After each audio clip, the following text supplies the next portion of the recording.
Então, estamos de volta com a nossa segunda aula de hoje. A nossa aula será de geografia, certo? Então, vamos lá, pegue o seu livro e vamos iniciar a nossa segunda aula na página 354, ok? Vamos lá, pegue o livro e abra-o na página 354, certo? Então, espero que você esteja aprendendo muitas coisas, que já tenha se adaptado, certo? A este modelo de videoaula, que não esteja com dificuldades, mas é necessário para a nossa segurança, certo? Tanto para a sua, como a segurança dos seus familiares, também para a minha segurança, para a segurança dos meus familiares e de todo mundo que faz o Centro Educacional Piaget, ok? Então, vamos lá continuar com o nosso estudo sobre mapas, certo? Você já deve ter aberto o livro na página 354, certo? Mas se você não conseguiu, você pausa o vídeo, ok? E abre o livro na página 354. Então, vamos lá começar trabalhando com mapas e escalas, não é? Já começamos a estudar sobre o que são mapas, não é verdade? Já vimos como ler, quais são as áreas demográficas do Brasil, o relevo do Brasil, não é mesmo? O que significa algumas cores nos mapas, vimos as informações que nós podemos encontrar nos mapas, não é mesmo? Já vimos uma série de informações que os mapas podem passar no nosso dia a dia, certo? E também vimos os profissionais responsáveis, não é mesmo? Que são os cartógrafos, ok? Não esqueça dessa informação, certo? Aprenda que os profissionais que fazem os mapas são os cartógrafos, ok? Então vamos lá começar com o texto de hoje e leia junto comigo, certo? Em geral, os mapas apresentam os seguintes elementos: título, legenda, orientação, escala e fonte. Ah, professor, já leu tudo, tenha calma. Então, vamos passar, certo, de um por um, explicando todos de maneira detalhada, para que você não passe por cima de algo ou então corra o risco de não aprender, certo? Mas aí se você ficar com dúvida em algo, você me liga, certo? Para a gente retirar as dúvidas. Então vamos lá. Título. O que é o título? O título informa o que será representado. Por exemplo, Brasil político. Então vai mostrar, certo, todo o Brasil como país, os seus estados, as capitais dos estados. Também vai apresentar as principais cidades, as maiores cidades. E se fosse o Ceará político, ia apresentar apenas o mapa do Ceará, certo? Com todas as cidades do Ceará, com os rios, certo? E apresentar os aeroportos. Então, e se fosse, por exemplo, Brasil demográfico, ia apresentar simplesmente, certo? A população, onde tem mais pessoas, onde tem menos pessoas, que área é mais habitada que outra, quantas pessoas tem por quilômetro quadrado, certo? E se fosse Brasil relevo, então iria apresentar, ok, todo o relevo brasileiro, todo tipo de terreno, desde planaltos, depressões, planícies, serras, ok? Colinas e apresentar tudo, certo? De maneira detalhada. Então, isso o que é o título do mapa.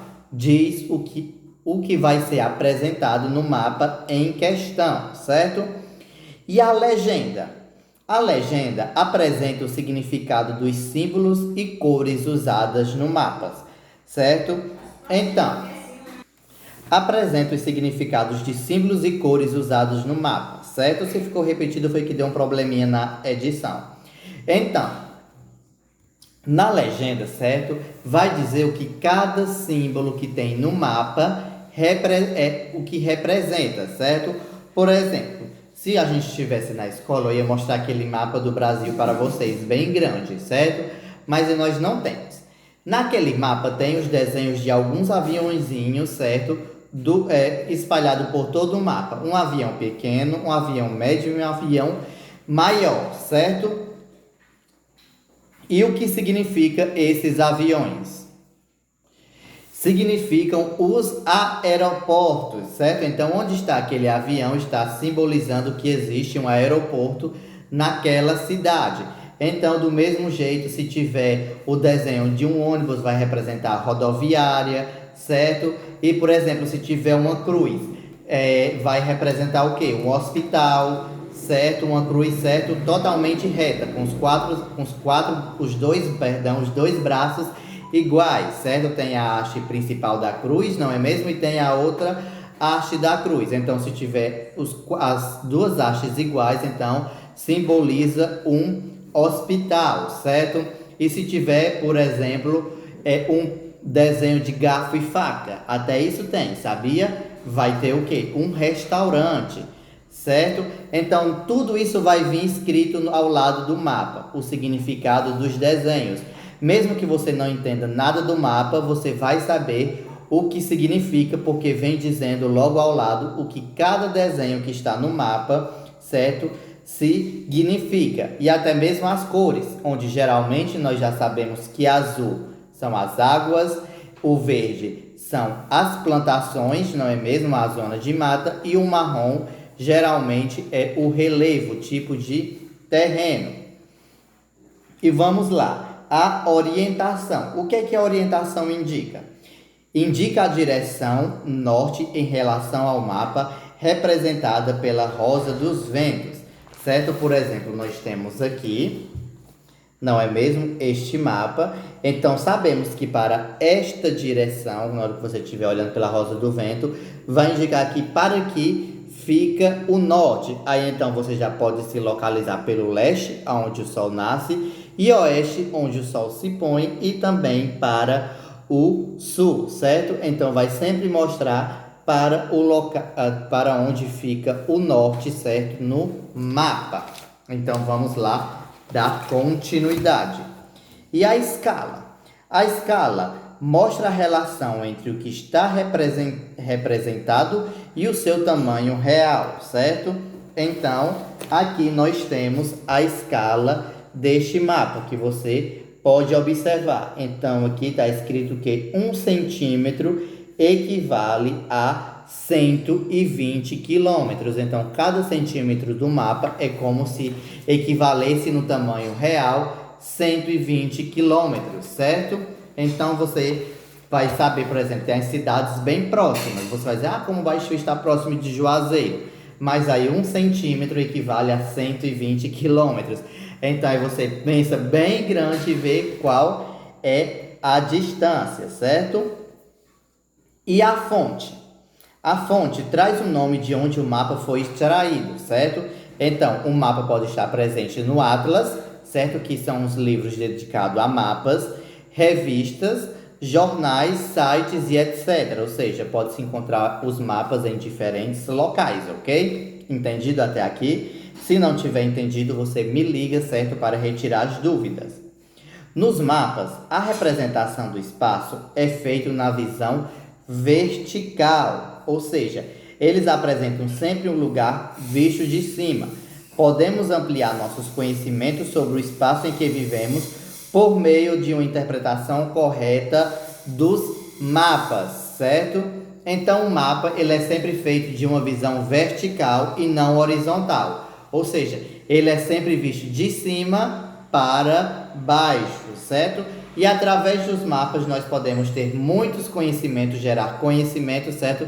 Sobre o lugar em que vivemos, certo? Então, vamos dar continuidade, certo? À escala. Como você já viu, o mapa é a representação de um espaço real. Essa representação é feita de forma reduzida e proporcional à realidade. A redução é expressa por meio da escala, que estabelece quantas vezes o espaço real foi reduzido. Então, nós já sabemos que um mapa é a representação reduzida, não é mesmo, de um espaço real, ou seja, um espaço real bem grandão, enorme, para como o Brasil, E o mapa é uma visão reduzida do espaço, certo? Então, ela é feita de maneira reduzida, mas é proporcional à realidade, certo? Por exemplo, os mapas, o mapa mundial. O Brasil vai ser bem maior do que o Uruguai, certo? Porque ele, na realidade, é maior que o Uruguai. Então, não vai poder representar da mesma maneira. Do mesmo jeito, o Ceará. O Ceará é maior que o estado do Espírito Santo. Então, quando for representar no mapa, o desenho, a representação do Ceará, então tem que ser maior do que o desenho do Espírito Santo, certo? Então, vamos lá dar continuidade. Assim, por meio da escala, podemos conhecer a distância entre lugares representados. Ela pode ser representada por uma régua, certo? Então, vamos ver aqui o exemplo que nós temos no livro, certo? Ou estou falando certo demais, não é? E é bem chato falar uma palavra sempre, a mesma palavra várias vezes seguidas. Então, aqui nós temos como nos localizar e saber as distâncias, certo? Temos aqui Avenida Central Oeste e Leste. E, por exemplo, a outra Avenida Central, do outro lado, não é? Também Oeste-Leste. Então, nós poderíamos medir aqui com uma régua e ver quantos centímetros se tem, certo? Dela. E aí poderíamos saber qual é a distância, certo? Tanto de uma ponta para outra, ou do centro para os locais, ou para a praça, para o bairro dos imigrantes, certo? Então, aqui também, da escola para a prefeitura, tá vendo que você está vendo que está sinalizado? Então, você poderia medir como para se chegar à escola da prefeitura. Então, vinha por esta rua, media por esta, ia ver quantos centímetros dava, certo? E como eu disse, a escala vai vir sempre representando o tamanho proporcional. Por exemplo, neste mapa aqui, a proporcionalidade, certo, é de 1 centímetro para 120 metros. Então, se tem 1 centímetro a partir daqui, é 120 metros. Mais outros centímetros já dá 240 metros, não é? E assim você vai somando e o total será o tanto de metros que leva de uma distância para outra, certo? Então, sempre vai vir a escala representando, certo? Vai vir 1 centímetro igual, por exemplo, a 120 quilômetros, ou pode vir 1 centímetro igual a 120 metros, ok? Então, basta sempre olhar a escala para ver o tamanho da proporção e como se localizar, certo? No mapa e também ver a distância que se leva para chegar, ok? Então, aqui nós temos um mapa dizendo que se 1 centímetro na planta equivale a 120 metros no espaço real, então 2, 120, 240 metros. Isso significa dizer que há entre a escola e a prefeitura uma distância real de 240 metros, ok? Então, essa foi a nossa aula de geografia de hoje. Eu sei que são muitas informações, mas aí você reassiste essa aula mais de uma vez, faça a leitura sozinho e depois me liga para dizer as dúvidas que você ficou, certo? Para esclarecimento das dúvidas, certo? E então, como exercício de geografia, eu quero que vocês façam a atividade da página 355 e da página 356. E quando terminarem, mandem a foto no meu privado para a correção, certo? Então, essas foram as nossas aulas de hoje. Continue tomando cuidado, tomando bastante água e até amanhã com as nossas próximas aulas. Tchau!